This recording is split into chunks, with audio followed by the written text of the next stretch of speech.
you will come into keener, more consciously focused awareness that you are a magnificent person and that you deserve well-being, and that it is offered to you constantly, and that you only have to relax subject by subject and let it in.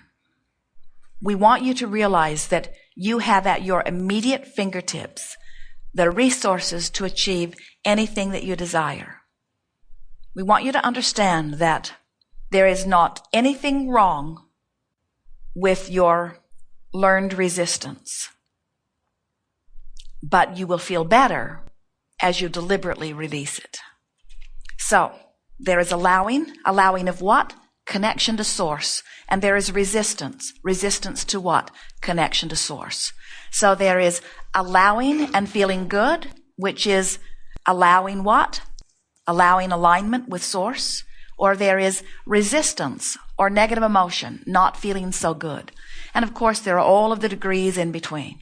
So when you give your attention to something that causes you to have the perception that you are not free, then the emotion that ensues is the emotion that feels like lack of freedom. Lack of freedom is an illusion. It doesn't exist because nobody can get in your head and nobody can demand your thought. And since nobody can think inside your head, then no one can affect your vibration. You're in charge of the way you think. Therefore, you're in charge of the way you feel. And when you start saying, nothing is more important to me than that I feel good, what you're saying is, nothing is more important to me than that I keep my valve open. Nothing is more important to me than that I keep my alignment with source energy. Esther got into the hotel room last night and wanted to get onto the internet so that she could download the registration for this workshop. And she plugged in all of her wires. She's done it many times. High-speed internet in this hotel. It is delightful. And so she plugged in all of her wires and pushed the button, and nothing was there. The dialogue on her computer said the connection failed. So Esther did what a wise computer genius always does. She checked all of her connections and made sure that her settings were all in the right place, as she has done so many times before, and still nothing came through. And so Esther got looking at the little wire that came from the wall up onto the desk, and she thought, you little bugger, you are the culprit, aren't you? There's something about you. And so she crawled under the desk and saw where it was plugged in and unplugged it and plugged her wire directly into that and got right online. In other words, there was just something in the line that was not making the connection. And no matter how many times Esther pushed her button, nothing would come through. The signal could not come through because there was vibrational misalignment. Sometimes you have yourselves fixated vibrationally in a way that you have vibrational misalignment. Sometimes when you don't have enough money and you're aware that you don't have enough money and you talk about not having enough money and you talk about it enough that you feel the discomfort of not having enough money so that you actually feel discouraged, which is the indicator that you're focused in a way that is disallowing the connection to what you're wanting. Sometimes when you are doing that, you are not aware that you've got your wire plugged in a way that you can't possibly get what you want. And so you keep trying. Esther could have pushed that button 1,000 times last night. She could have banged the computer on the desk. She could have reinstalled all of the system software in her computer. She could have gone to great expense of time and energy and money. And still, she could not have accomplished what she needed to accomplish because the alignment was not in place. And so often we see you offer your action to try to make up for your vibrational misalignment, but it is action in futility. And then you get discouraged and then you pronounce yourself incapable or not good at it or unworthy when all along there's just been a little vibrational misunderstanding. And you know what is at the heart of your vibrational misunderstanding? We're just going to give it to you straight out. You've forgotten that you're supposed to feel good. And for some reason that is beyond us, well, really nothing is, but we don't like to think about it. You don't insist on feeling good. You put up with not feeling good. You allow yourself to be ornery. and then you justify why you are. You allow yourself to be unhappy, and then you just explain all of the reasons that you are. And we want you to start demanding of yourself focus that lets you be happy. Jerry and Esther were on their way to Decatur from their last event. Decatur is where their motor coach was born. And when they get in the area, they always stop in to have a few things tweaked back into place. And they had a short list with 2 things that were rather significant.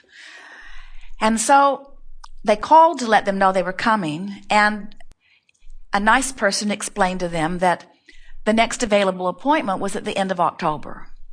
And they explained that the end of October they couldn't be nowhere near there. And the nice person said, well, you are free to drop in.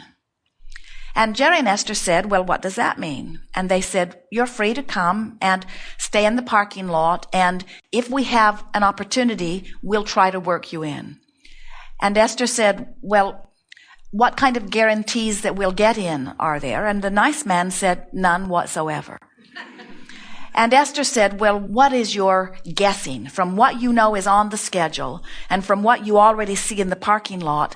Do you think it is worth our while to come, because it's a long way out of our way? And the nice man said, you are free to drop in. And Esther said, but if you were standing in our shoes, would you drop in? And he said, we welcome you. We invite you to drop in. And so Jerry and Esther looked at each other, and then they began to remember that even with an appointment, they have had sort of uncomfortable experiences there. But there were some things that they really wanted to be tended to, and so they decided that they were going to drop in. And as soon as they decided that they were going to drop in, they began feeling tense about it, as they began to remember what it's like to be there, and what it's like to hope that someone will come and work on your coach and see them not coming to work on your coach. And so as Jerry and Esther began to tense in anticipation of dropping in, Esther said, maybe we should just save ourselves the trouble and not drop in. Now, we would say, go or don't go. Go and make yourself feel comfortable, or don't go and make yourself feel comfortable. But don't go and feel uncomfortable, or don't not go and feel uncomfortable. In other words, energy alignment is what matters. So Esther said, you know, they are very nice people there. And there is a lot of talent in that group. And it's possible that they might just get all caught up. And what we really need to be attended to is not very time-consuming, any of it. And as she and Jerry chatted over about a 5-mile and 5-minute conversation, they lined up. In other words, the feeling of anxiety lifted off of them. So they arrived, parked in the parking lot. It was nearly dark. Never saw the parking lot more full of coaches that were there to be repaired. Took a little dip in their feeling of well-being, and then began massaging themselves back into a place of feeling good by saying, no problem, we have to be somewhere. We're plugged in. We can sit here and work. We can sit here and do our work as easily here as anywhere. There is no inconvenience to us now that we're here. These are very nice people. Chances are they'll work us in. And you know, Cincinnati is not so far. We could leave the coach there and drive down in our Tahoe. And you know, Detroit is not so far. We could even leave it all through the week if we needed to. They massaged themselves back into vibrational alignment. And then they set the alarm for 5 a.m. because they knew at 6 o'clock they needed to be in there getting in line. The alarm went off. They got up eagerly. And as Esther looked out the window, she saw a herd of eager people beating a path to the line. And by the time they made their way in and snatched their little ticket, they were number 13 of the drop-ins. The room was already full of people who had appointments. They were 13th in line for dropping in. And Esther sat next to Jerry and said, we're pretty far down on the list. And then she said, we could leave the coach for several days. Surely, in the amount of time that we have, they will be able to get to it, as she brought herself back into alignment. And then Jerry had a brilliant idea. He said, the thing that matters most is the tailpipe being a little loose. Why don't we call the Spartan guy, that's the chassis man, and tell him that we are here in case he has some free time before they even work us up the line. And Esther is thinking, breaking the rules, breaking the rules, breaking the rules. And then she thought, we have nothing to lose. All they have to say is, no, it isn't a good idea. And so Jerry made the call, and the man said, we will bring your coach in at 9:00, and we will take care of that. And so Jerry and Esther's hearts were singing. They sat in the coach, and at 9:00, the nice man came and took their coach in and did the thing on the list that mattered the most. And now it was easier than ever for them to line up, because the thing that mattered most was tended to. And Esther began saying, we could drive off now and it would have been worth the trip. See how she is bringing herself more into alignment? And then the woman inside said, we will send your service advisor out. They will come sometime in the next little while, and they will let you know what the procedure for scheduling you will be. And then that person never arrived that whole day. So Jerry and Esther are sitting and working and doing other things, and all day long, Esther is looking out the window. And all day long, Esther is wondering where they are, and all day long, Esther is massaging herself back into alignment. All day long, the potential for feeling discomfort was there. And all day long, the beginning of discomfort came, and all day long, Esther talked herself back into alignment, talked herself back into alignment, talked herself back into alignment, again and again. Did she stay there? No. Did she get there? Yes. Did she stay there? No. Did she get there? Yes. And finally, at the end of the day, 5 minutes before everyone was going home, they start very early and quit very early. The woman came out and looked at the list and said to Jerry and Esther, we can take you in tomorrow and we can get it all done tomorrow. Esther was leaping for joy. And so the next morning, bright and early, they came and took the coach in, and a beehive of eager, talented, willing workers swarmed. One fixed this drawer, one fixed that drawer, one changed this, one did this one. And the 7 items on the list, which was one more than was allowed, were completed by noon. And Esther said,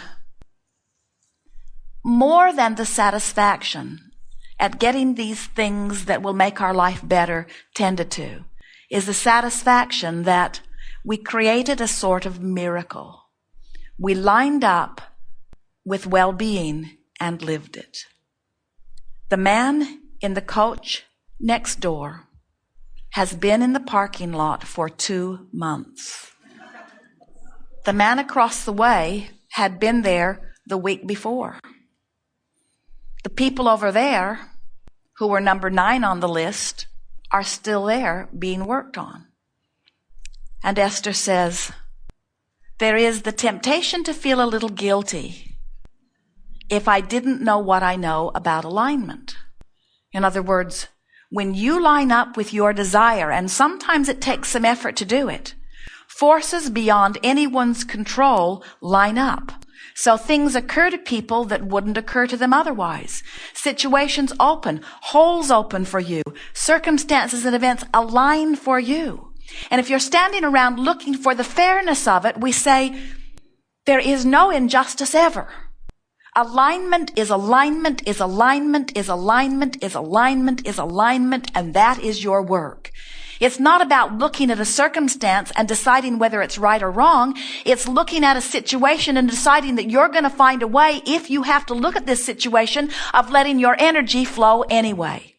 When you line up with what you want, heaven and earth moves to assist you. And if you don't line up with what you want, no matter how much action you offer, no matter how many words you offer, no matter how much money you spend, things cannot come about, because you cannot buck the current of misalignment. It's not possible.